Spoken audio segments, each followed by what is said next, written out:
ایک بات ہے کہ ہمارے یہاں جو بھی ڈرامہ یہاں ہوتا تھا کمرشل ڈرامہ جس کو کہتے ہیں ہم وہ بھی ہے، اس کے لیے لوگ آ کے بیٹھ کے دیکھتے تھے کہ یہ اسکرپٹ فالو ہو رہا ہے کہ نہیں ہو رہا، اور اگر نہیں ہو رہا تو اس کے لیے لائن کاٹ دو، یہ چیز کم کر دو، یہ چیز کم کر دو.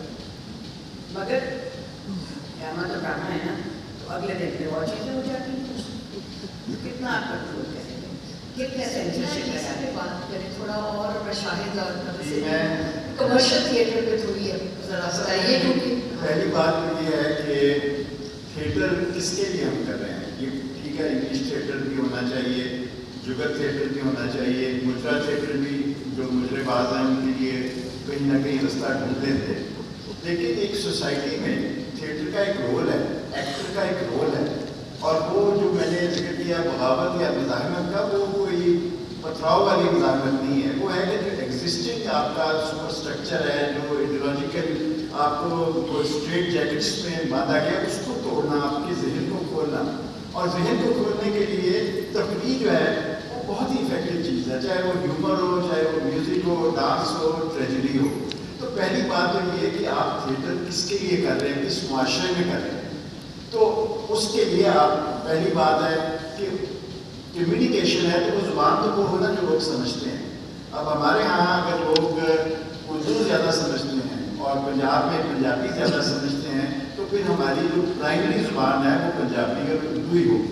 اگر انگریزی اگر کوئی ایلیٹسٹ انسٹیٹیوشن میں ہوتی ہے، اگر کینیڈ میں ہوتی ہے، گورنمنٹ کالج، اب تک ہر گورنمنٹ کالج میں بھی انگریزی جاننے والے نہ استاد ہیں نہ شاگرد ہیں، لیکن اگر ہوتی تھی تو وہ اپنی جگہ پر ہے. اس کا ایک ایجوکیشنل ویلیو ہے کہ اگر شیکسپیئر کو شیکسپیئر کی زبان میں کریں اور وہ 5-5 صفحے لمبے جو ڈائلاگ ہیں وہ یاد کریں اور انگریزی کے انداز میں بولیں، تو good training for an actor, good training for student.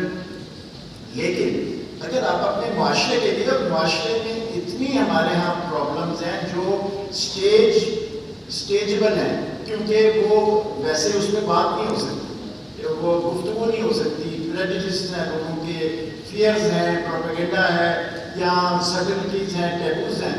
لیکن تھیٹر آپ کو ایک پلیٹ فارم دیتا ہے. وہی لوگ جو گھر میں میاں بیوی آپس میں وہ بات نہیں کریں گے، جینڈر کا ایشو ہو، بیٹی کی شادی کا ایشو ہو، اسٹیج پہ اگر وہ کہانی بیان کی جاتی ہے تو مل کے بیٹھ کے دیکھتے ہیں اور اس کو پسند بھی کرتے ہیں. تو تھیٹر آپ کو ایک پلیٹ فارم دے رہا ہے.